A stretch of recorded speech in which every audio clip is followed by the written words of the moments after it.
Buenas noches a todos. Vamos a terminar el día de hoy el capítulo 21. El domingo analizamos los primeros 8 versos, hoy los vamos a acabar.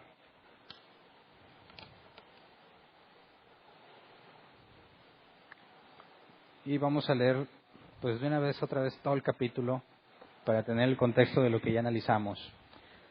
Versión Reina Valera 1960 dice: vi un cielo nuevo y una tierra nueva, porque el primer cielo y la primera tierra pasaron y el mar ya no existía más. Y yo, Juan, vi la santa ciudad, la nueva Jerusalén, descender del cielo de Dios, dispuesta como una esposa ataviada para su marido. Y oí una gran voz del cielo que decía: he aquí el tabernáculo de Dios con los hombres, y Él morará con ellos, y ellos serán su pueblo, y Dios mismo estará con ellos como su Dios. Enjugará Dios toda lágrima de los ojos de ellos, y ya no habrá muerte, ni habrá más llanto, ni clamor, ni dolor, porque las primeras cosas pasaron. Y el que estaba sentado en el trono dijo: he aquí yo hago nuevas todas las cosas. Y me dijo: escribe, porque estas palabras son fieles y verdaderas. Y me dijo: hecho está, yo soy el alfa y el omega, el principio y el fin. Al que tuviere sed, yo le daré gratuitamente de la fuente del agua de la vida. El que venciere heredará todas las cosas, y yo seré su Dios y él será mi hijo. Pero los cobardes e incrédulos, los abominables y homicidas, los fornicarios y hechiceros, los idólatras y todos los mentirosos tendrán su parte en el lago que arde con fuego y azufre, que es la muerte segunda. Vino entonces a mí uno de los 7 ángeles que tenían las 7 copas llenas de las 7 plagas postreras, y habló conmigo diciendo: ven acá, y yo te mostraré la desposada, la esposa del Cordero. Y me llevó en el espíritu a un monte grande y alto, y me mostró la gran ciudad santa de Jerusalén, que descendía del cielo de Dios, teniendo la gloria de Dios. Y su fulgor era semejante al de una piedra preciosísima, como piedra de jaspe, diáfana como el cristal. Tenía un muro grande y alto con 12 puertas, y en las puertas 12 ángeles, y nombres inscritos que son los de las 12 tribus de los hijos de Israel. Al oriente 3 puertas, al norte 3 puertas, al sur 3 puertas, al occidente 3 puertas. Y el muro de la ciudad tenía 12 cimientos, y sobre ellos los 12 nombres de los 12 apóstoles del Cordero. El que hablaba conmigo tenía una caña de medir, de oro, para medir la ciudad, sus puertas y su muro. La ciudad se halla establecida en cuadro, y su longitud es igual a su anchura, y él midió la ciudad con la caña, 12,000 estadios. La longitud, la altura y la anchura de ella son iguales. Y midió su muro, 144 codos de medida de hombre, la cual es de ángel. El material de su muro era de jaspe, pero la ciudad era de oro puro, semejante al vidrio limpio. Y los cimientos del muro de la ciudad estaban adornados con toda piedra preciosa. El primer cimiento era jaspe, el segundo zafiro, el tercero ágata, el cuarto esmeralda, el quinto ónice, el sexto cornalina, el séptimo crisólito, el octavo berilo, el noveno topacio y el 10º crisopraso, el 11º jacinto y el 12º amatista. Las 12 puertas eran 12 perlas, cada una de las puertas era una perla, y la calle de la ciudad era de oro puro, transparente como vidrio. Y no vi en ella templo, porque el Señor Dios Todopoderoso es el templo de ella y el Cordero. La ciudad no tiene necesidad de sol ni de luna que brillen en ella, porque la gloria de Dios la ilumina y el Cordero es su lumbrera. Y las naciones que hubieren sido salvas andarán a la luz de ella, y los reyes de la tierra traerán su gloria y honor a ella. Sus puertas nunca serán cerradas de día, pues allí no habrá noche, y llevarán la gloria y la honra de las naciones a ella. No entrará en ella cosa inmunda o cosa que hace abominación y mentira, sino solamente los que están inscritos en el libro de la vida del Cordero. Ok, del 1 al 8 ya lo estudiamos el domingo. Leamos entonces a partir del 9 para estudiar a detalle, porque el nombre del tema de hoy es la Nueva Jerusalén. Y aunque empezó a hablarnos desde el versículo 1, no estudiamos la Nueva Jerusalén, sino que nos enfocamos a resolver el problema del lago de fuego, ¿verdad? Y de cómo podríamos ser felices a pesar de que uno de nuestros seres queridos, o varios, o muchos de nuestros seres queridos, estén en el lago de fuego, y nos dedicamos a resolverlo. Así que hoy nos vamos a dedicar a ver lo que se nos dice acerca de la Nueva Jerusalén, la cual es una ciudad. Si es una ciudad, implica que lo que leímos en el versículo 1, que había cielos nuevos y tierra nueva, y la Nueva Jerusalén desciende sobre un monte alto, que dice el versículo 10, y me llevó en el Espíritu a un monte grande y alto, y me mostró la gran ciudad santa de Jerusalén, que descendía del cielo de Dios. Teniendo la gloria de Dios, si él ve un monte grande y alto y ve descendiendo la nueva Jerusalén, es claro que la nueva creación no es la nueva Jerusalén, ¿verdad? La nueva Jerusalén es una ciudad dentro de los cielos nuevos y tierra nueva. Por eso mencionaba en la clase pasada que era un área geográfica delimitada. No es la nueva Jerusalén todo lo que hay. De hecho, al final del capítulo nos habla de los reyes de las naciones que vendrán a ella y llevarán la gloria de las naciones a ella.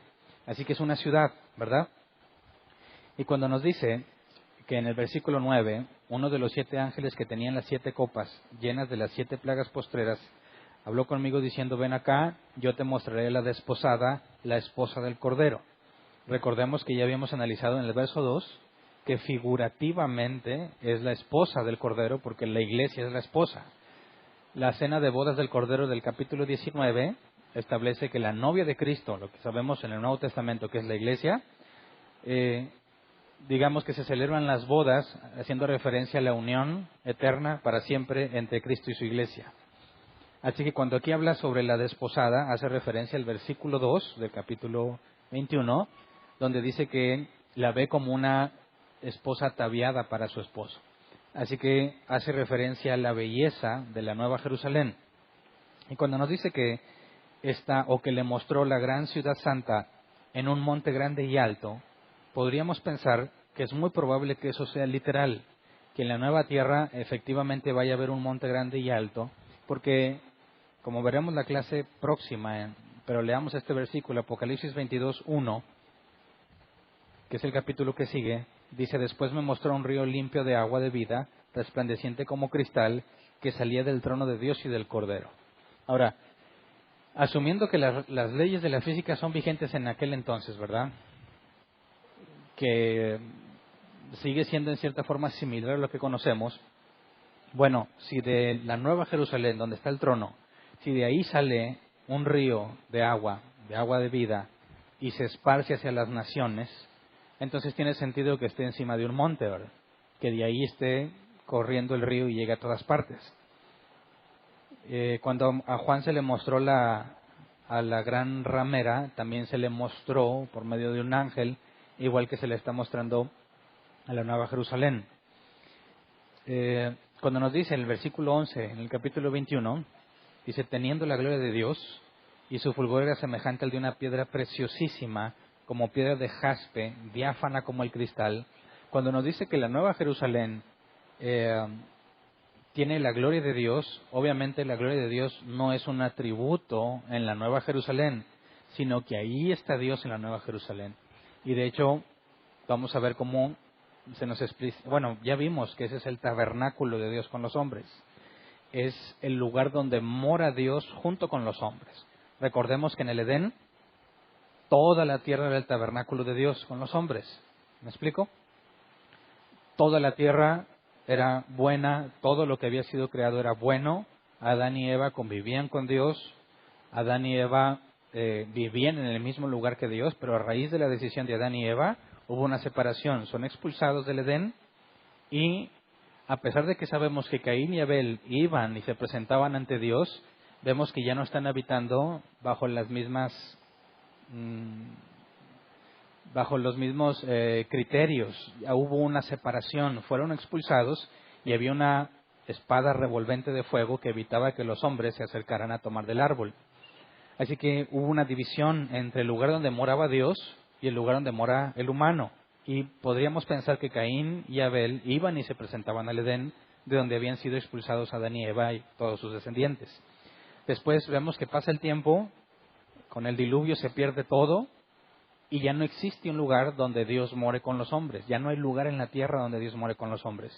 Y encontramos que cuando Dios saca a su pueblo de Egipto, la presencia de Dios, o el Shekinah, la palabra, se manifestaba en el monte Sinaí. Y Dios le dijo a la gente, junto con Moisés, suban. Ese monte se había convertido en una especie de tabernáculo donde podía convivir o morar con ellos. Pero el único que quiso subir fue Moisés. Los del pueblo, todo el pueblo tuvieron miedo y no quisieron subir. Dado que no subían, entonces Dios le pide a Moisés, pasado el tiempo, que construya lo que le llamamos el tabernáculo, el arca de la alianza. Y ese sería el lugar donde Dios moraría con ellos. En lugar de ver la montaña con estruendos, relámpagos y tinieblas, ahora Dios iba a estar en un lugar mucho más pequeño, por así decirlo, en el arca del pacto y en el tabernáculo, dentro del lugar santísimo. Y sin embargo, cuando se inaugura, la presencia de Dios llena el lugar y Moisés no pudo entrar, nadie pudo entrar. Y lo que Dios establece es un sacerdocio por medio de Aarón y toda una serie de criterios de pureza y de rituales y de expiación para que el sumo sacerdote se pueda presentar ante Dios. Y ese se convirtió en el tabernáculo, donde Dios moraba junto con su pueblo. Y vemos que estaba establecido que había ciertas tribus que estaban al norte, al sur, al este y al oeste. Los levitas estaban en medio, rodeando el tabernáculo, y entonces Dios en el centro moraba con ellos. Pasado el tiempo, sabemos que ese tabernáculo, Dios permite que no David, sino su hijo Salomón construya un templo, el primer templo, donde moraría el arca del pacto y por consecuencia Dios. Así que la siguiente imagen que tenemos como tabernáculo es el templo construido por Salomón, que es destruido después, ¿verdad? Y cuando es reedificado, ya no hay ninguna referencia a que Dios haya ido a ese templo. Sin embargo, estaba profetizado que Dios visitaría el templo. Y la única referencia que tenemos con Dios en el templo ya no está en el Antiguo Testamento, sino en el Nuevo, cuando Jesús entra al templo y se cumplía la profecía de que Dios estaría en el templo. Ese fue el segundo templo y fue destruido. Y ya no hay más referencias. Sabemos que en el reino milenial también habría un templo, ¿verdad? Donde Dios morirá con los hombres. Pero vimos que cuando llega el juicio del gran trono blanco, antes del juicio ya todo el cielo y la tierra habían pasado. Y hay una nueva creación, y entonces la nueva Jerusalén es otra vez el concepto del tabernáculo de Dios, donde Dios mora con los hombres. Pero este ya no será removido, este es eterno.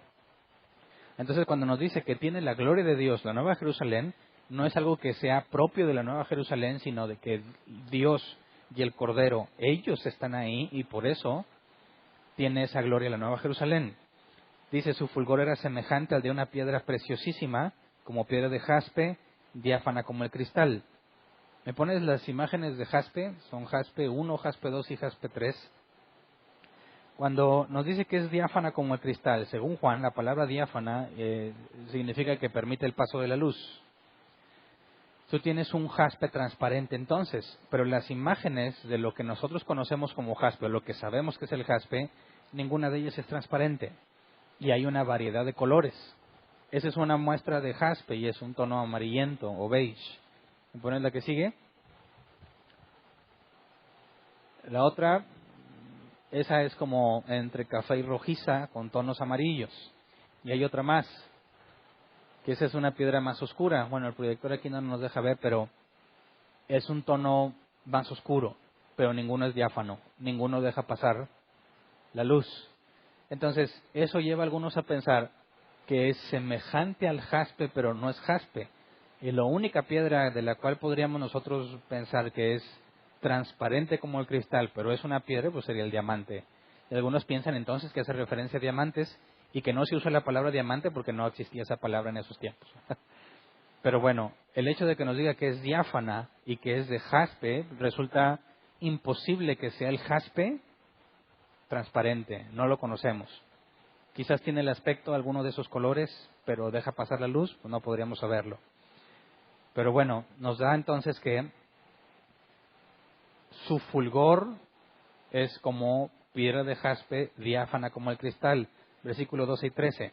Tenía un muro grande y alto con 12 puertas, y en las puertas 12 ángeles, y nombres inscritos, que son los de las 12 tribus de los hijos de Israel. Al oriente 3 puertas, al norte 3 puertas, al sur 3 puertas, y al occidente 3 puertas. Ahora, esto nos debe dar noción de la base cuadrangular de la Nueva Jerusalén, ¿verdad? Nos dice que tiene 3 puertas en cada ángulo, por así decirlo. Tenemos entonces que la Nueva Jerusalén, forzosamente su base tiene que ser cuadrada. Tiene 3 puertas aquí, 3 puertas aquí, 3 puertas aquí, 3 puertas aquí. Nos dice que tiene un muro y nos dice que en las 12 puertas hay 12 ángeles. Un ángel en cada puerta. Ahora, ¿para qué sirven los muros? Para evitar que algo ingrese a un lugar, ¿verdad? O mantenerte alejado del exterior. Los ángeles en las puertas podrían ser una especie de guardián, pudiera ser. Pero, ¿de qué te servirían los muros en aquel entonces si se supone que los únicos que llegan a este punto son los que estaban escritos en el libro de la vida? ¿Para qué querríamos la protección de muros si al final del capítulo nos dice que ninguna cosa inmunda puede entrar ahí? ¿Para qué serían los ángeles en las puertas?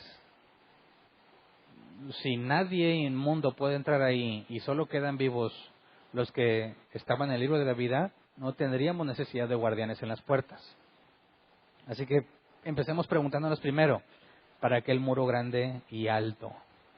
Esto puede generar o puede provocar que echemos a volar nuestra imaginación y que pensemos que a lo mejor se requiere cierta protección. Que quizás, dicen algunos, que quizás hubo personas que sobrevivieron al engaño de Satanás. Ya ven que en el milenio, al final, Satanás es liberado, engaña a las naciones y Dios las consume. Algunos dicen, no, pues quizás quedó gente viva. Quizás hay humanos naturales que no son personas nacidas de nuevo, que se les va a permitir estar ahí. Pero si así fuese, aun si así fuese, al final del capítulo nos dice que nada impuro o inmundo puede entrar. Así que no tendría sentido como quiera. Porque aunque no tuviera muros, nadie pudiera entrar ahí. Y si hubiese quedado esa gente sobreviviendo, como quiera no pudieran entrar. Algunos todavía echan a volar más su imaginación y dicen, quizás hay más gente como Enoc, que Dios se lo llevó para no ver muerte, entonces nunca resucitó, porque nunca se murió. Y entonces quedó vivo, pero como humano natural. Y a lo mejor hay más como él, pero vuelvo al mismo punto. Eso sería un serio problema a la luz del capítulo 19, 20, donde claramente hay un juicio entre las naciones y donde todos los muertos, todos habían sido resucitados para ser juzgados. Entonces no tendría ninguna base bíblica el pensar que hay humanos naturales vivos aquí todavía. Pero lo que sí podemos saber de este muro es que, por deducción de la propia información de este capítulo, es que no es para protección. Leamos el versículo 25. Sus puertas nunca estarán cerradas de día, pues allí no habrá noche. Entonces, si nunca se cierran las puertas, el muro no puede ser para protección, ¿verdad? Porque aunque tengas el muro, pero las puertas nunca se cierran, pues se meten por las puertas. Entonces, veamos también el versículo 27, que ya lo mencioné, no entrará en ella ninguna cosa inmunda o que hace abominación y mentira, sino solamente los que están escritos en el libro de la vida del Cordero. Entonces, si las puertas nunca se cierran y ahí no puede entrar nada inmundo, el muro definitivamente no puede ser para protección, ya que no lo requeriría. Las puertas siempre estarían abiertas y al mismo tiempo nada inmundo entra en ella. Así que me parece que solo podría ser referencia a algo, como vi un comentarista que decía, tal vez representa solamente un recuerdo de la protección que Dios tuvo para su pueblo a lo largo de la historia. Digo, si no sirve para protección y sin embargo hay un muro, pues sería alguna especie de señal o algo, imagen, figura, recordatorio de algo que Dios había hecho. Pero definitivamente por el propio capítulo no serviría para protección. Ahora, nos da la distribución de 3 puertas a cada lado, pero no nos dice, nos dice que son de las 12 tribus, ¿verdad? Cada puerta, una puerta por cada tribu. Pero no nos dice cómo están distribuidas las tribus. Pero si vamos a Ezequiel 48, 30 al 35, este capítulo, a lo largo de otros capítulos también, habla sobre el milenio. Aquí nos habla de la distribución de las salidas de la ciudad o las puertas de la ciudad en el milenio. Ezequiel 48, 30 al 35 dice, y estas son las salidas de la ciudad. Al lado del norte, 4.500 cañas por medida. Y las puertas de la ciudad serán según los nombres de las tribus de Israel. 3 puertas al norte, la puerta de Rubén una, la puerta de Judá otra, la puerta de Leví otra. Al lado oriental, 4.500 cañas y 3 puertas. La puerta de José, una; la puerta de Benjamín, otra; la puerta de Dan, otra. Al lado del sur, 4.500 cañas por medida y 3 puertas. La puerta de Simeón, una; la puerta de Isaacar, otra; la puerta de Zabulón, otra. Y al lado occidental, 4.500 cañas y sus 3 puertas. La puerta de Gad, una; la puerta de Aser, otra; la puerta de Neftalí, otra. En derredor tendrá 18.000 cañas, y el nombre de la ciudad desde aquel día será Jehová Sama, que se supone que significa Jehová allí, o Jehová habita allí, como lo pone la Nueva Versión Internacional. Ahora, cuando nos habla de 4.500 cañas, si lo traduces a nuestra medida, que son metros, son aproximadamente 2.250 metros. Esto nos da entonces información. Esta que vemos en Apocalipsis 21 es en la Nueva Jerusalén. Lo que vemos en Ezequiel 48 es la Jerusalén del reino milenial. Y recordemos que cada lado son 2.550 metros en el reino milenial, ¿verdad? Y nos dio la distribución de cada una de las tribus. Cuando nos dice que en derredor son en total 18.000 cañas, ese es el equivalente, pues sacar el perímetro, ¿verdad? Que son 9.000 metros. Eso es lo que mediría la Jerusalén en el reino milenial. Quería ponerla como referencia, que dado que aquí se estipulan cómo está la distribución, si pusiste atención, no mencioné ni a Efraín ni a Manasés, que son los hijos de José, pero está mencionado José. Así que ahí están implícitos Efraín y Manasés. La distribución de las 12 tribus, pudiésemos pensar que puede ser la misma, ya que no se especifica con detalle cómo sería. Pero cuando nos da las medidas de la Nueva Jerusalén, podemos hacer una comparación con la Jerusalén del reino milenial. Vamos a Apocalipsis 21:14. Dice, y el muro de la ciudad tiene 12 cimientos y sobre ellos los 12 nombres de los 12 apóstoles del Cordero. Así que esto nos debe de llevar a ver la Nueva Jerusalén desde otra perspectiva. Esto es visto desde arriba. La Nueva Jerusalén, vista desde un corte transversal, tendrías que tienes un muro, que adelantito se nos dan las medidas del muro, y tendrías aquí, no me van a completar las líneas, pero tendrías 12 cimientos. Cimientos es lo que está abajo, ¿verdad? ¿Me pones la imagen, por favor, la de los cimientos? O los 12 apóstoles como cimiento.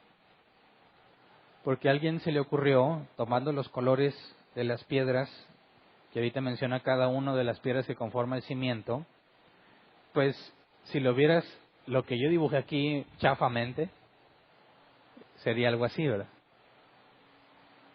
Donde cada capa, que son 12 capas en total, más adelante se nos dice de qué piedra es cada capa, pero cada una hace referencia a uno de los 12 apóstoles.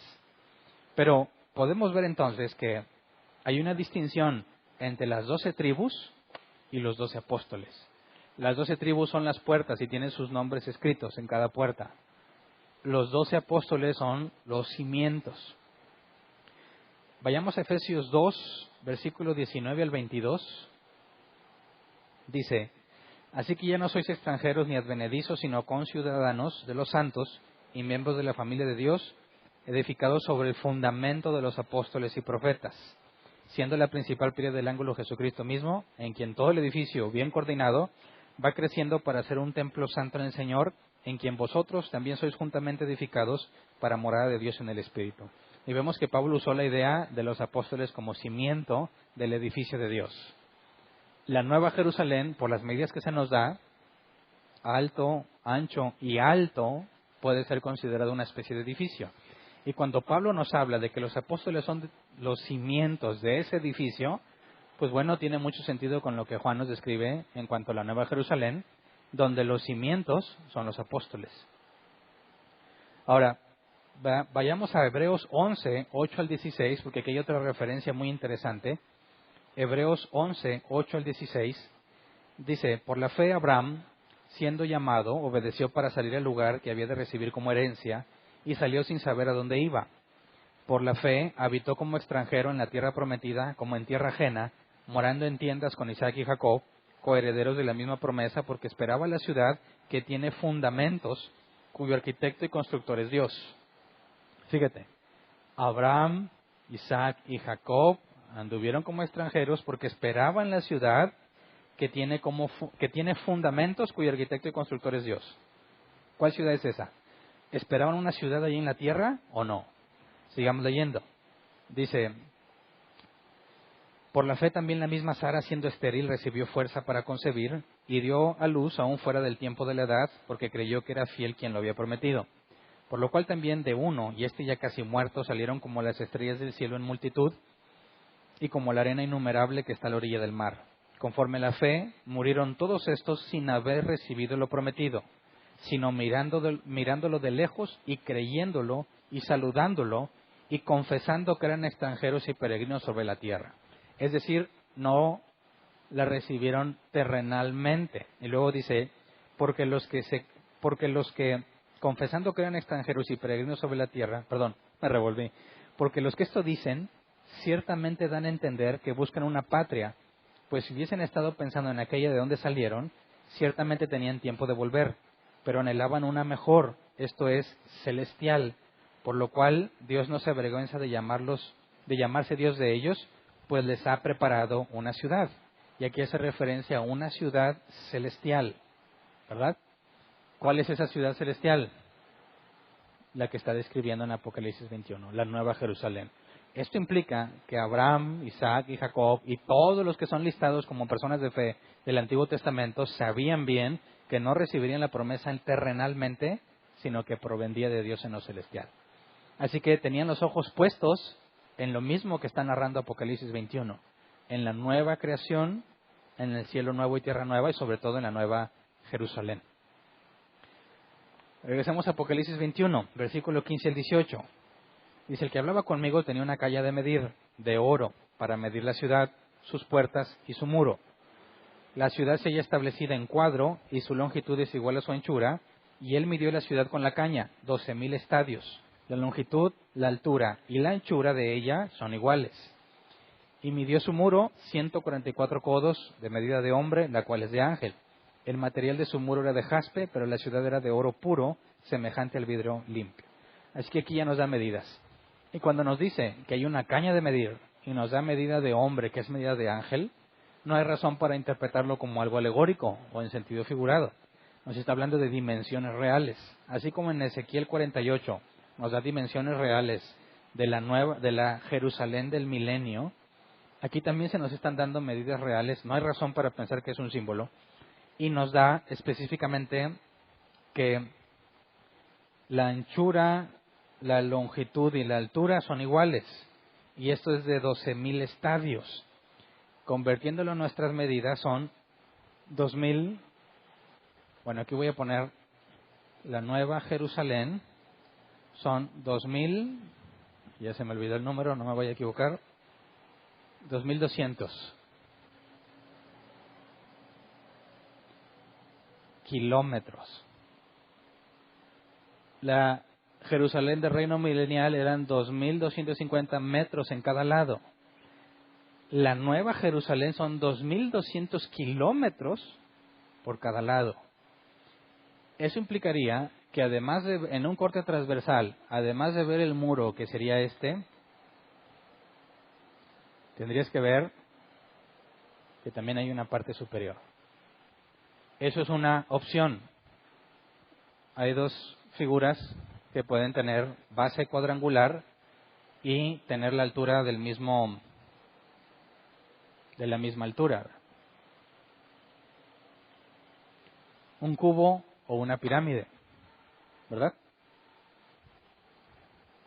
2,200 kilómetros comparada con 2,250 metros hace que la Nueva Jerusalén sea casi 1,000 veces más grande que la Jerusalén del reino milenial.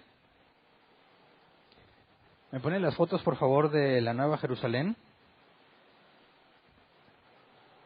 gracias a Dios alguien hizo a escala con el globo terráqueo las medidas de la Nueva Jerusalén, suponiendo que es un cubo, para que nos demos idea de si... Bueno, esta no está a escala, pero esta es una idea de cómo aquí ves las puertas, tres puertas, aquí hicieron puertas chiquititas, ¿verdad? Y luego tienes aquí que hay una diferencia de color, ¿verdad? Esta parte que se ve más clara es el muro. Y la parte que está hasta acá arriba sería, pues aquí no se especifica bien cómo es. Y aquí nada más le pusieron Jesús, Jesús, Jesús, Jesús, Jesús. No dice la Biblia que diga el nombre de Jesús, ¿verdad? Pero implicaría que si fuese un cubo, aquí tienes que... no se ve muy claro, pero este lado y este tendrían que ser iguales. Y cuando viene aquí como que una especie de fulgor, pues es lo que decía que tiene la gloria de Dios, ¿verdad? Siguiente imagen, por favor. Esta, bueno, partiendo de una foto real sobre Jerusalén, no la ponen a escala, pero tratan de representarla como algo que emite más brillo, que es lo que probablemente pudo haber estado viendo Juan. Pero es muy difícil que Juan vea esto cuando consideramos la escala que tiene. ¿Me pasas la siguiente imagen, por favor? Con respecto al globo terráqueo, ese sería el cubo con las medidas especificadas. Así que si Juan está, supongamos que está al otro lado del mundo porque lo pusieron arriba de México, ¿verdad? Pero si Juan estuviera ahí, chiquititillo, ahí en Monterrey, se alcanza abajo, ni de chiste vería lo que la imagen veía, no vería la figura completa, ¿verdad? No vería más que un enorme plano por abajo y no tendría perspectiva para ver semejante altura. Tendría que estar, no sé, acá bien lejos para poder tener una idea de cómo está. La siguiente imagen es sobre el mismo globo terráqueo, pero en otra posición. Otra vez sobre México. Imagínate. Ahora, si esto fuese un cubo enorme, la arquitectura para mantener este cubo sería muy difícil de calcular, pero si fuese una pirámide, no tendría tanto problema. Pero la pirámide puede generar conflicto porque estamos acostumbrados a asociar las pirámides con los egipcios, o con los mayas, con otras civilizaciones, los incas. Y bueno, por eso creo que mejor le dibujan como un cubo. Pero hay un pasaje aquí interesante que quisiera que leyéramos. Bueno, hay otra imagen, ¿verdad? ¿Me pones de una vez para acabármelas? Creo que hay una donde se pone más en perspectiva. Sí. Sería imposible tener el globo terráqueo y una ciudadota si tenemos las mismas leyes de la física. Vamos a 1 de Reyes, capítulo 6, versículos 19 y 20. 1 de Reyes 6, 19 y 20 dice: y adornó el lugar santísimo por dentro, en medio de la casa, para poner allí el arca del pacto de Jehová. El lugar santísimo estaba en la parte de adentro, el cual tenía 20 codos de largo, 20 de ancho y 20 de altura, y lo cubrió de oro purísimo. Asimismo cubrió de oro el altar de cedro. Aquí está hablando del lugar santísimo que estaba en el templo de Salomón. Bueno, es el templo de Dios, ¿verdad? Pero que construyó Salomón. Y si te fijas, había un cubo adentro, que era el lugar santísimo, que medía 20 codos por 20 por 20. 20 codos son 9 metros. O sea, 9 metros, 9 metros, 9 metros. Era un cubo. Así que pudiésemos pensar que el hecho de que a Juan se le describa a la Nueva Jerusalén como una especie de cubo, haría referencia a una imagen que todo aquel que supiera del contexto, sobre todo judío, Juan, pudiese asociar con el lugar santísimo. Así que en lugar de tomarlo literal, así como vimos en el globo terráqueo, un cubote, quizás podría hacer referencia a que ese es el lugar santísimo en el cielo nuevo y la tierra nueva, partiendo del cubo que Salomón hizo en el primer templo que se construyó. Pero, como lo dije al principio, el hecho de que se mide y nos dé medidas específicas, es difícil que podamos simplemente pensar que es una alegoría. Pero vemos que el lugar santísimo en el primer templo era un cubo. Pudiese entenderse entonces que puede ser literal y que hace referencia a que toda la Nueva Jerusalén es el lugar santísimo, porque ahí está Dios. Si entiendes, ahí en este lugar santísimo que hizo Salomón, ahí estaba el arca del pacto, que era donde estaba la presencia de Dios o de donde hablaba Dios. En este caso nos dice, lo leímos en el capítulo, que ya no hay templo y que Dios y el Cordero ahí están. Así que podría ser la referencia al mismo cubo, donde en lugar del arca está Dios mismo y el Cordero. Entonces, resulta interesante ver que ese cubo pues es mencionado con las mismas características, pero muchísimo más grande, haciendo referencia probablemente a lo mismo. Vamos a Apocalipsis 21, 19 al 21. Dice: y los cimientos del muro de la ciudad estaban adornados con toda piedra preciosa. El primer cimiento era jaspe, el segundo zafiro, el tercero ágata, el cuarto esmeralda, el quinto ónice, el sexto cornalina, el séptimo crisólito, el octavo berilo, el noveno topacio, el décimo crisopraso, el undécimo jacinto, el duodécimo amatista. Las 12 puertas eran 12 perlas, cada una de las puertas era una perla, y la calle de la ciudad era de oro puro, transparente como vidrio.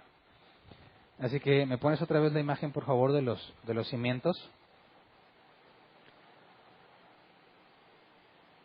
Para ver los colores de las piedras, según el orden en el que está escrito, sería el primero, el de más abajo sería jaspe, y luego zafiro, luego ágata, luego esmeralda, ónice, cornalina, crisólito, berilo, topazo, crisopraso, jacinto y amatista. Amatista sería mero arriba.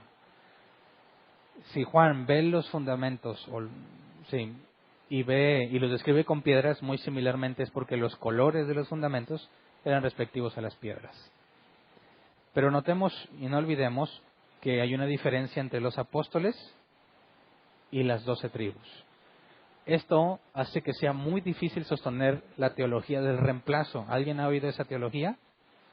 La teología del reemplazo enseña o pretende enseñar que la iglesia es el nuevo Israel, que Dios desechó a los israelitas y ahora adoptó a la iglesia.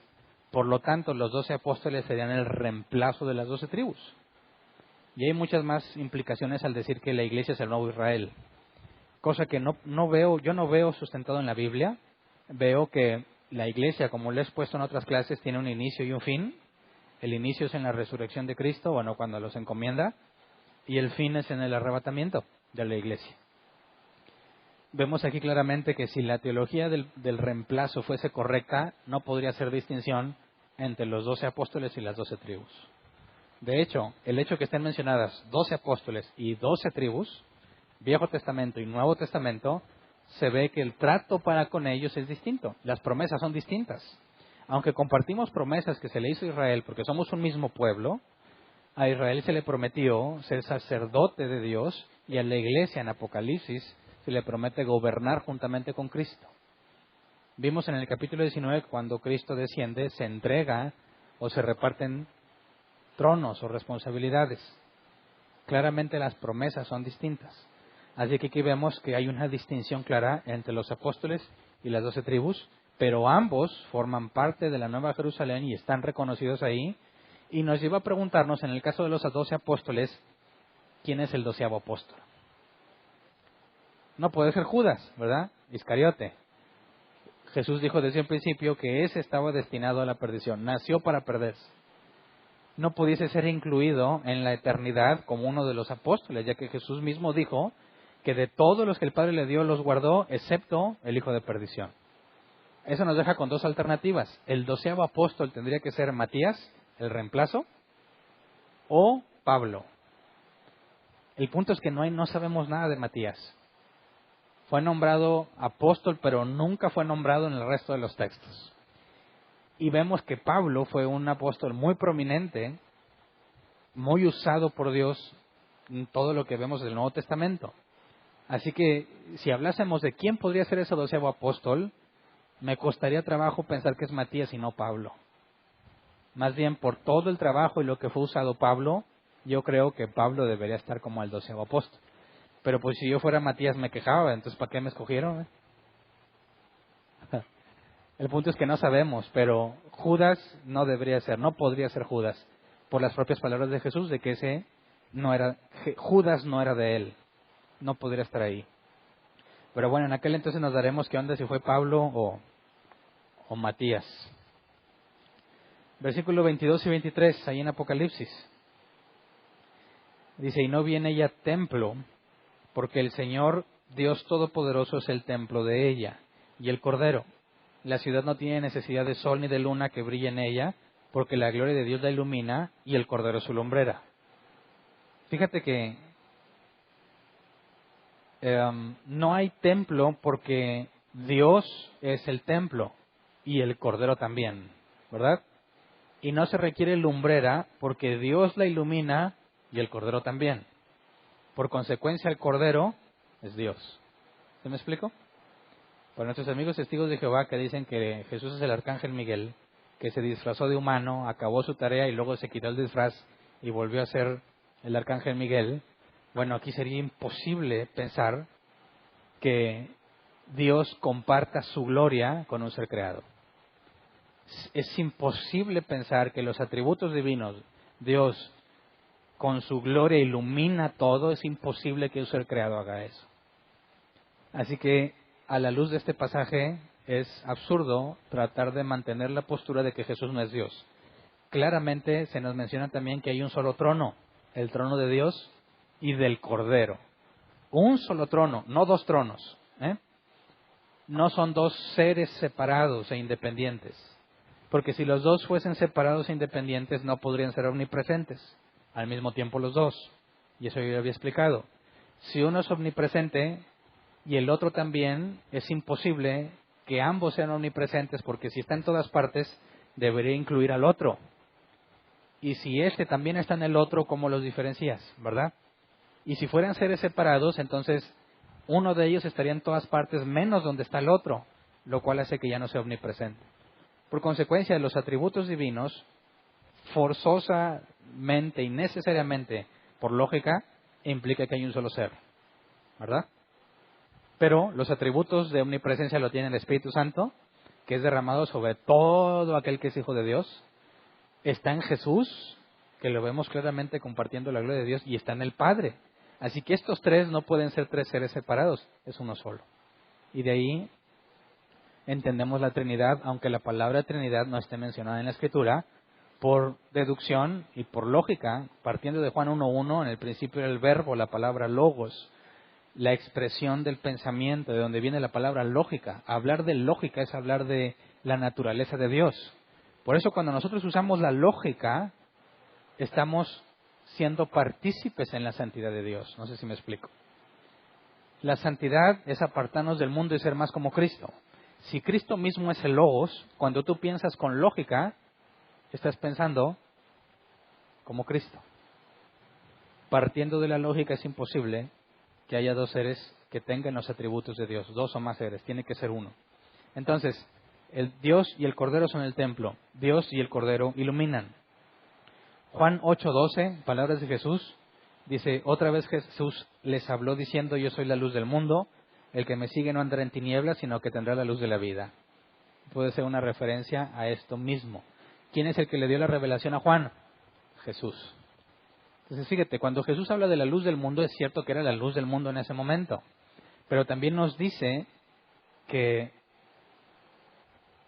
el que le sigue no andará en tinieblas, sino que tendrá la luz de la vida. Y esa luz que alumbra a todo hombre, que también nos dicen los evangelios, lo vemos literalmente en la Nueva Jerusalén, cuando Él es el que ilumina todo. Ahora vamos a esta profecía en Isaías, porque nos dice algo interesante. La ciudad no tiene necesidad de sol ni de luna que brille en ella, porque la gloria de Dios la ilumina y el Cordero es su lumbrera, ¿verdad? Ahora, vimos que la Nueva Jerusalén es necesariamente un cubo o una especie de figura piramidal. La Nueva Jerusalén, pero no es lo único en la creación. El cielo nuevo y la tierra nueva es algo aparte, fuera de la Nueva Jerusalén.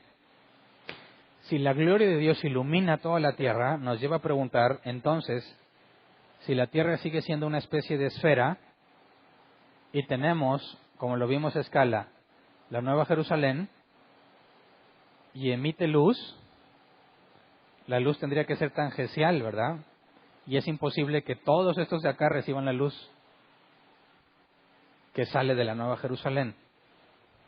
Si las leyes de física se mantienen, es imposible que físicamente la Nueva Jerusalén esté en un lugar, y si la creación sigue siendo una esfera, es imposible que la luz llegue acá.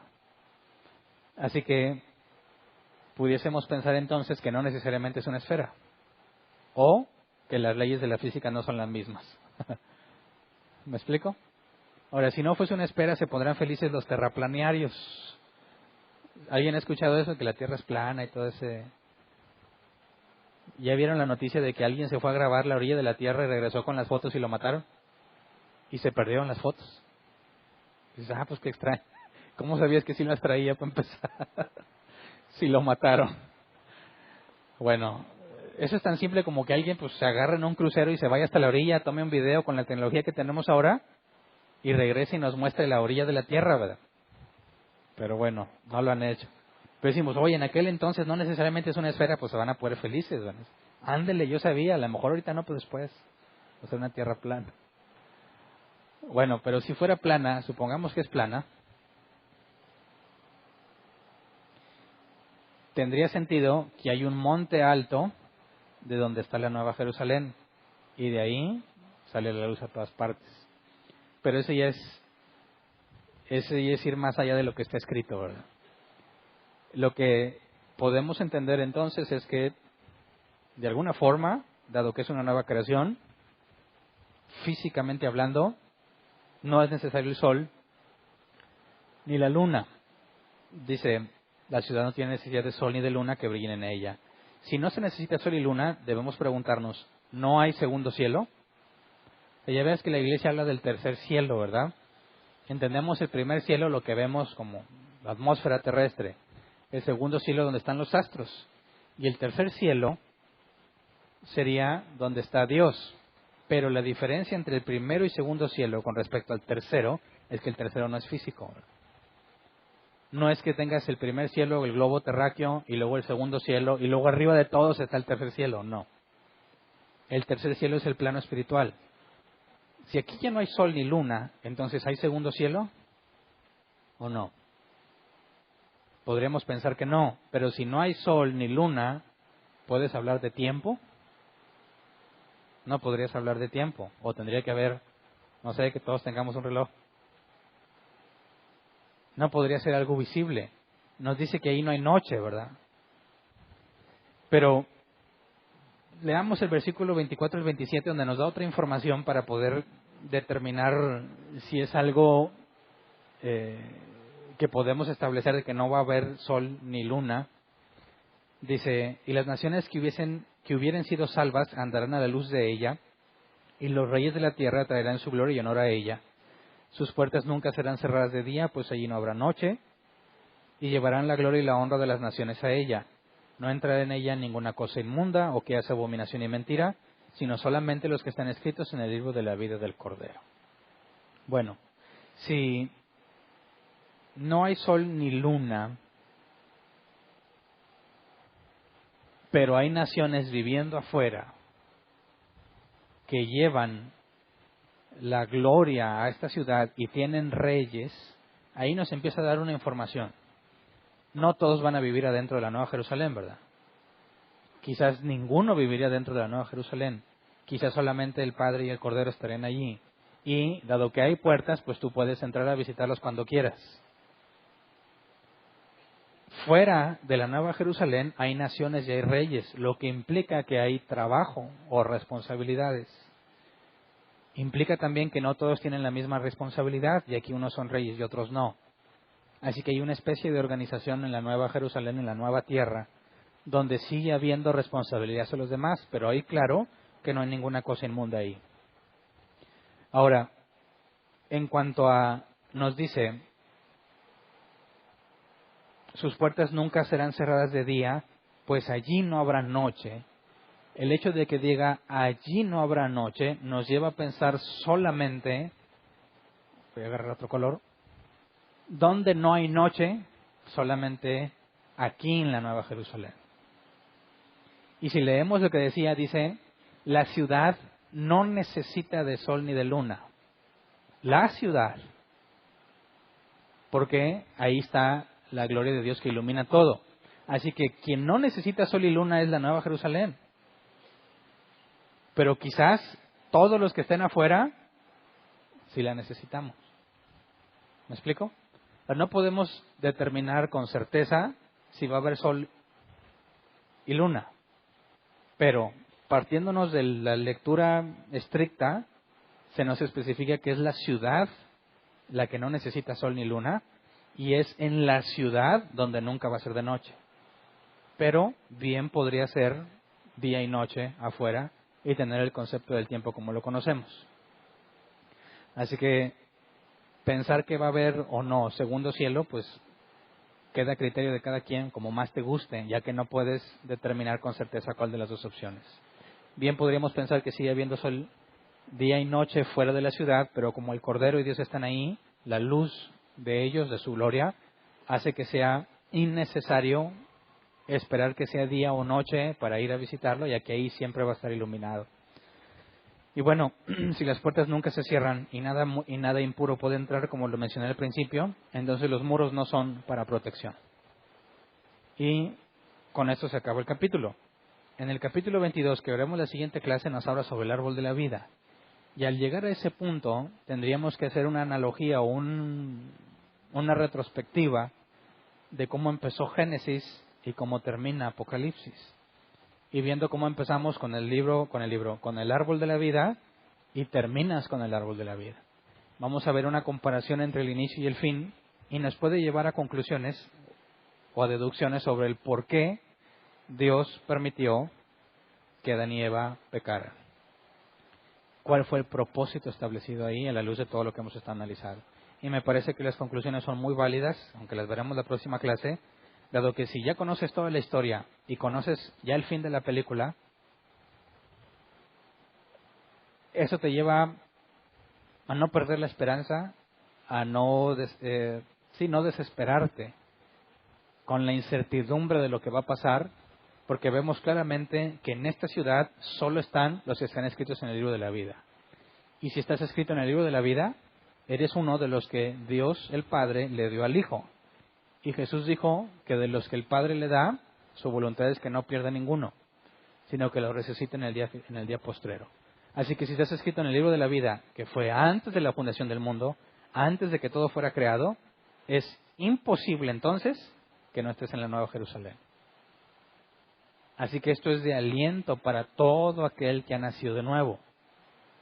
Es desaliento para el que no es cristiano, porque sabe que por más que se esfuercen a pelear contra el Cordero en su venida, o a atacar el campamento de los santos en el reino milenial, no tienen esperanza y van a ser todos consumidos. Pero eso lo analizaremos un poco más a detalle en el siguiente tema. Así que antes de pasar a la sección de preguntas, vamos a ponernos de pie y vamos a orar.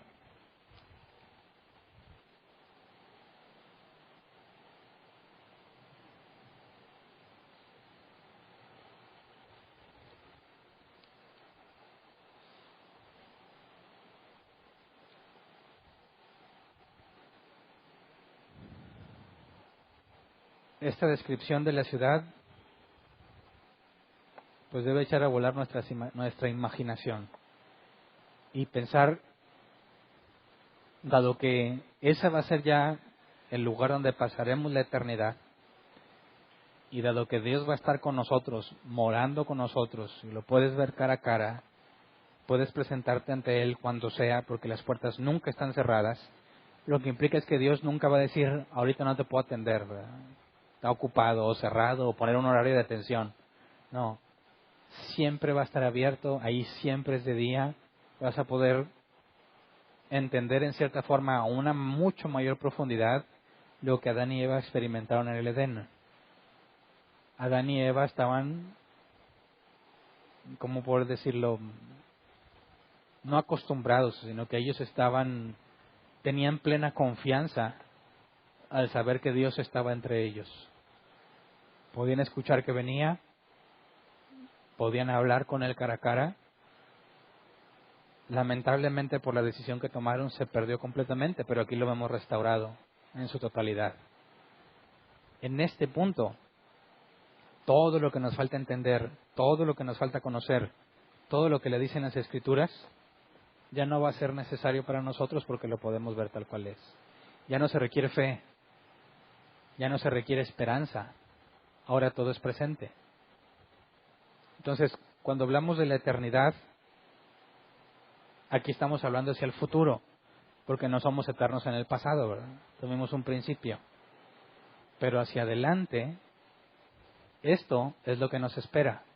Ahora, tenemos que decidir, ¿vale la pena negarse a sí mismo y seguir a Cristo con tal de estar ahí? Esa es una decisión que tú debes de tomar.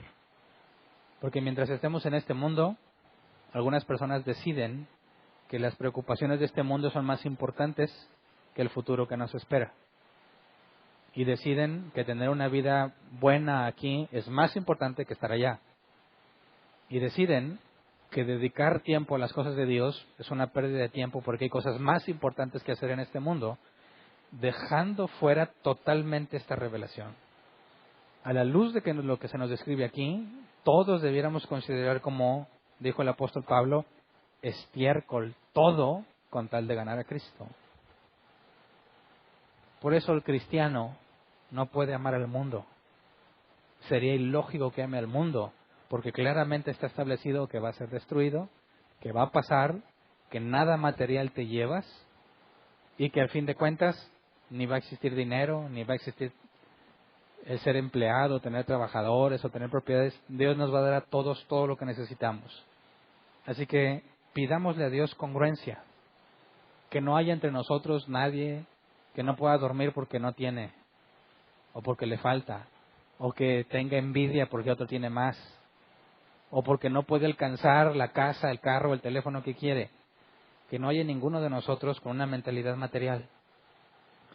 No es malo que busques tu bienestar. Lo que es malo es que ames ese bienestar material. Que digas, necesito enfocarme más en esto y menos en Dios. Que digas, no tengo tiempo para la iglesia, no tengo tiempo para esto porque tengo que trabajar, porque tengo que conseguir eso. Ese es el problema. Esa es la raíz de la idolatría. Pidámosle a Dios que podamos ver claramente lo que nos espera y vivir de forma congruente en eso. Vamos a orar, Señor, perdónanos por todas las veces que hemos perdido la esperanza, ya sea por nuestras faltas y nuestros tropiezos, o por la situación económica que a veces puede ser muy difícil de enfrentar. Perdónanos por todas las veces que hemos sentido que este es todo lo que hay para nosotros. Perdónanos por todas las veces que nos hemos molestado cuando bendices a alguien, o que nos hemos jactado o nos hemos hecho arrogantes cuando nos bendices materialmente a nosotros. Perdónanos, Señor, si hemos permitido que se establezcan en nuestra mente divisiones entre personas que tienen más o tienen menos, o que nuestro trato hacia nuestros hermanos se ve influenciado por la posición económica que tienen, o por el beneficio que puede obtener de ellos. Señor, concédenos ser congruentes con lo que tu Escritura revela. Concédenos vivir en paz a pesar de las dificultades que enfrentemos. Concédenos, Señor, tratar a nuestros hermanos como iguales, tratarnos todos como lo que somos. Solo hay un hermano mayor, que es Cristo, y solo hay un Padre, que es el Padre. Y nosotros todos somos iguales, hermanos de un mismo Padre, hermanos menores de un mismo hermano mayor, todos coherederos juntamente con Cristo, de manera que no haya nadie arrogante, ni nadie que se considere inferior a lo que debe de ser, sino que cada uno tenga el concepto correcto de sí mismo, Señor. Que lo podamos reflejar en nuestras vidas, en nuestra forma de hablar y en el trato con nuestros semejantes. Que podamos confiar totalmente en ti, Señor, sabiendo que estamos seguros en tus manos. Que en lugar de estar angustiados por la seguridad de nuestra salvación, estemos ocupándonos en hacer las cosas que a ti te agradan, cada uno conforme al llamado que le diste. Que en lugar de estar angustiados por qué hemos de comer, o qué hemos de vestir, o dónde hemos de vivir, que más bien estemos enfocados, como decía Saulo, ay de mí si no predico el Evangelio. Que podamos sentir el peso de la responsabilidad de tu llamado y que al mismo tiempo, debido a eso, confiemos en que tú serás fiel y justo para proveernos según necesitamos, porque estamos trabajando para ti y la Biblia dice que los obreros tienen derecho a su salario.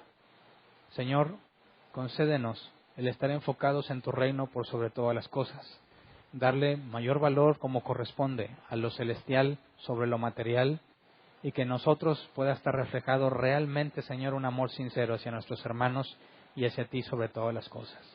Gracias porque lo pedimos conforme a tu Hijo Jesús, lo pedimos en tu nombre y sabemos que si pedimos conforme a tu voluntad nos será hecho. Gracias de antemano. Amén. Pueden sentarse. Pasemos a la sección de preguntas. Si tienes una pregunta, levanta la mano y te llevan el micrófono. No importa que sea la primera vez que vengas. No se requiere antigüedad para preguntar. ¿Alguien tiene una pregunta? ¿No? Ahí. Sí. Me quedó duda de la Nueva Jerusalén, si entonces sí... ¿Sí ven? Si entonces sí va a vivir ahí toda la gente que se salve o no. Bueno, dado que dice que las naciones y los reyes traerán la gloria a ella, y se nos dice que ahí habita el Dios y el Cordero, poniéndolo junto a lo que dice el capítulo, podríamos decir que definitivamente no todos viven en la Nueva Jerusalén. Existiría la posibilidad de que algunos vivan ahí, no es mencionado, pero tampoco dice que solamente Dios y el Cordero. Si las puertas siempre están abiertas, alguien podría estar ahí mucho tiempo, ¿verdad? Pero el hecho de que nos habla de naciones y reyes que llevan la gloria ahí, demuestra que al menos con certeza no todos viven ahí. Y tampoco se menciona si hay alguna distinción de si algunos viven ahí o no, o quiénes van a ser los reyes de Si hay las una demás distinción, partes. si hay una distinción porque habla de naciones y sus reyes. ¿Quién va a estar ahí? No sabemos. Eso. Pero claramente hay un nivel de responsabilidad distinto. Ok, gracias. Allá atrás había otra pregunta. Buenas Ya noches. tiene el micro. Me confundí un poquito con lo de las ciudades. Son dos ¿Dos qué? ciudades.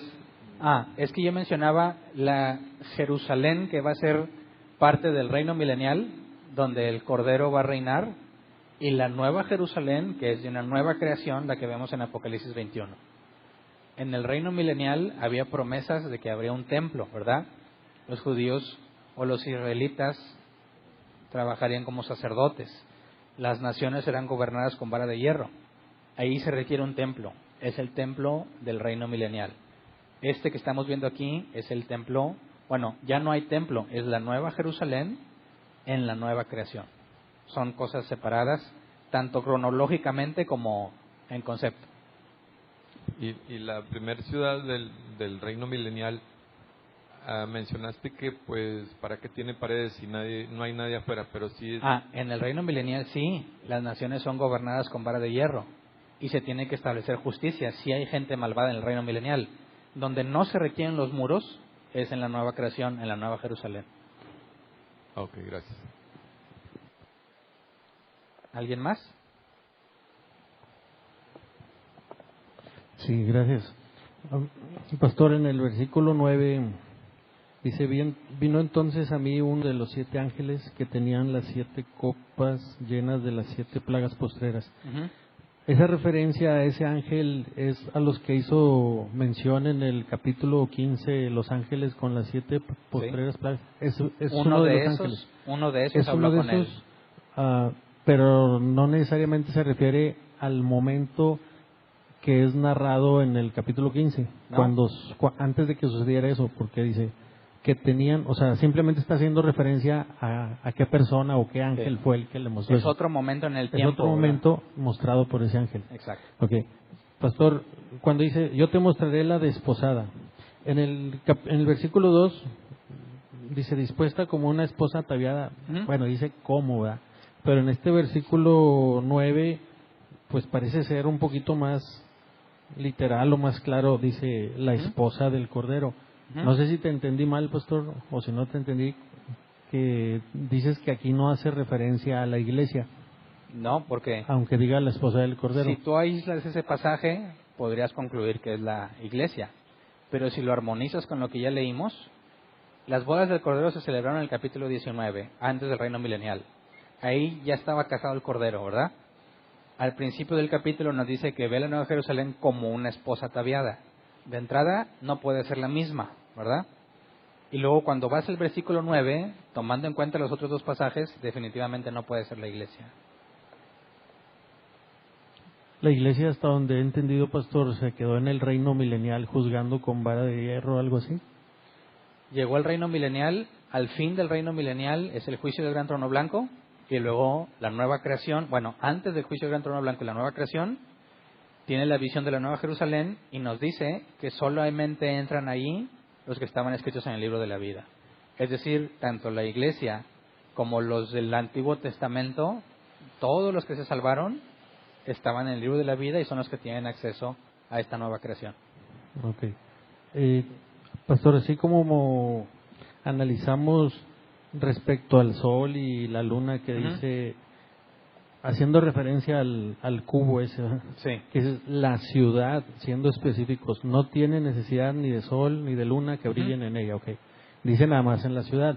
Pero luego en el versículo 27 dice, no entrará en ella ninguna cosa inmunda o que hace abominación y mentira, sino solamente, si hiciéramos ese mismo análisis, pastor, no podríamos concluir que si así como dice que en ella no habrá necesidad ni de sol ni de luna, en el 27 dice, no entrará en ella ninguna cosa inmunda, no podríamos pensar que en ese tiempo todavía existen cosas inmundas, o que hacen abominación y mentira, porque así como dice que allá no habrá ni sol ni luna, aquí dice, aquí no entrará.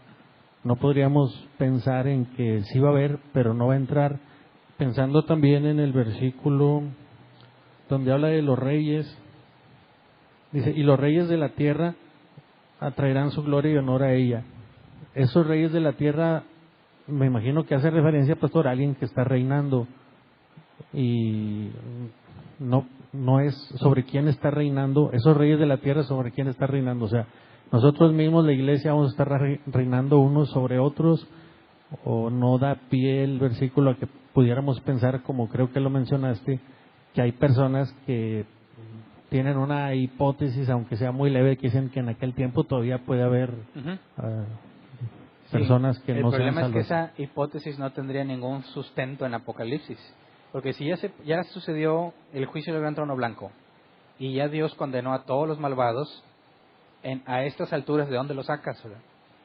Y si solamente entran en ella los que estaban en el libro de la vida, y los reyes y las naciones llevan a ella la gloria de las naciones, todos ellos estaban en el libro de la vida. No hay forma de bíblicamente sacar a los inmundos para que no los dejen meterse ahí. O sea, esa teoría no tendría ningún fundamento. El pensar que ya no hay nada malvado ahí porque ya no hay muerte, no hay llanto, no hay dolor, eso excluye a cualquier malvado. Sí, creo que ya entendí, pastor. O sea, el que diga que no entrará ahí ninguna cosa inmunda o abominación, no, como que más bien está haciendo referencia a la santidad del lugar, no tanto que existan y que no puedan entrar. Así es. Pastor, sobre todo cuando oras, yo hablo por mi edad, y no porque no esté mi esposa presente, pero no es que me crea yo muy espiritual, que digamos, pero a veces tenemos ese mismo sentir como tú lo compartes en la oración. El matrimonio pues es de Dios, ¿verdad? Es bíblico, pero ¿qué pasa, pastor? Cuando a veces parece ser que uno de los dos en la pareja no tiene ese mismo sentir. No sé si con estas pocas palabras me voy a entender. O sea, a veces uno sí tiene ese sentir, así como a veces tú lo oras, y creo que así debe de ser. Pero también varios de aquí somos casados, tenemos esposa. Yo hablo por mí, ¿verdad? No estoy hablando por nadie de aquí. Pero a veces la marida, la esposa, la mujer, no tiene ese mismo sentir, puesto que no somos iguales, ¿verdad? Y pues pensamos diferente, la verdad.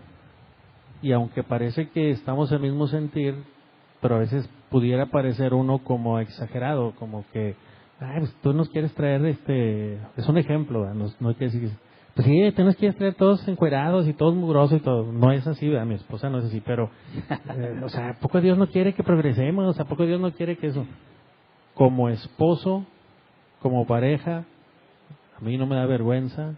Sé que las grabaciones las puede oír mi esposa, ¿verdad? Y no tiene nada de malo. Pero tú, ¿qué me aconsejarías? Bueno, si me di a entender en lo que te acabo de comentar. Tenemos me vienen a la mente dos casos en la Biblia que pueden ilustrar esa situación.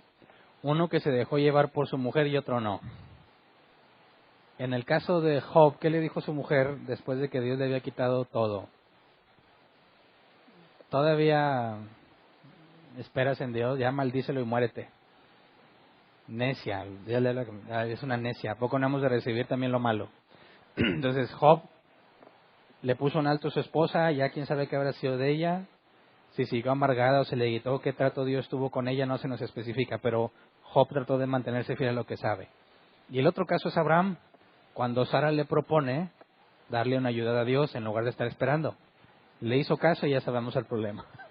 Entonces, claro que todos conocemos el objetivo, pero mientras estemos en esta carne, siempre va a haber posición para mantenernos así. Y todos debemos de luchar contra esos días en los que no estamos dispuestos a esperar, los días en los que nos desesperamos y no queremos dejar que Dios haga las cosas, sino que quiero encontrar la forma de yo lograrlas. Y hay que acordarnos de Job y de Abraham, considerar cómo les fue y tomar la mejor decisión. Gracias, pastor, aunque no me dijiste mucho, pero gracias. Pastor, contestaste como Salomón, más o menos. Hacías una pregunta en la predicación anterior respecto a cuál sería nuestro sentir cuando pudiéramos tener cierta conciencia de ver a un ser querido ir al lago de fuego y nosotros no, ¿verdad? Y según entendí que en aquel tiempo ya nuestra mente va a ser diferente, nuestra naturaleza glorificada y toda. Pero en el día de hoy, si entendemos algo, si creemos, ¿verdad?, que somos nacidos de nuevo, creemos que el Espíritu Santo, Dios, está con nosotros, en nosotros, y creemos entender algo sobre todo lo que dice el libro del Apocalipsis, donde hace mención de que gente muy amada por nosotros va a ir al lago de fuego. En este tiempo, en estos días, ya vamos a olvidarnos del tiempo glorificado y allá no vamos a saber nada. Ahorita la verdad es que si entendimos algo de esto o entendemos algo de esto, sí lo sabemos. Y tenemos sentimientos, amamos a nuestros seres pues más queridos o más cercanos.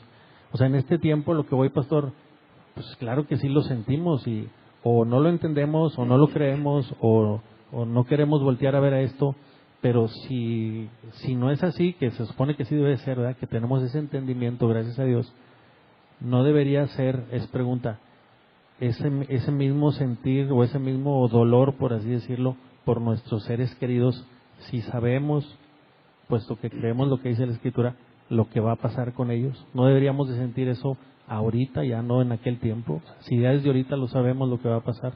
Ok, pues ahí habría que ver, dependería de la madurez de la persona, porque si comprendemos que todo aquel que se ha escrito en la vida será sustentado, ¿verdad?, será guardado, y que yo no sé quién está escrito en el libro de la vida, yo no puedo darme el lujo de decir, no, pues tú te vas a ir al infierno y pues de una vez te aborrezco antes de llegar allá, ¿verdad? No, dado que es imposible que frustres los planes de Dios, la persona que tiene madurez en la Escritura y que tiene ese entendimiento sabe que no tendría sentido estar angustiado por el futuro de mi ser querido sabiendo que está en manos de Dios. Yo voy a aprovechar toda oportunidad que tenga para tratar de llevarle la luz del Evangelio.